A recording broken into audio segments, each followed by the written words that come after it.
Hey teachers, I'm going to show you how to use GradeTransfer to grab student data from your Moodle gradebook. Before we get started, it's important to note that Moodle is a highly customizable platform, so your organization's gradebook might look and perform differently than the one I'm going to demonstrate with. If grabbing is not working as intended from your gradebook using GradeTransfer, simply submit a support ticket and we'd be more than happy to help tweak GradeTransfer so it'll work for your specific setup. Okay, so let's get started. Go into your course and to your grades area.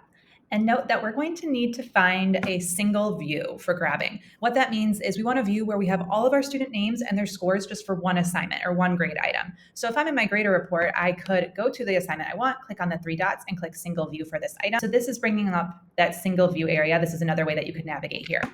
But this is what we want to do our grabbing. We have both of my students, both of their scores, and this is for one assignment or one grade item. So when you're in this view, all you need to do is go to the extension, click the big green grab data button, and then a summary will pop up and show you the data that's been retrieved with your students' names and their scores. You can take a look at this here, or you can always go to your briefcase to take another look.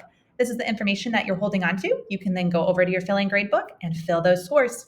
That's all for now. Happy transferring.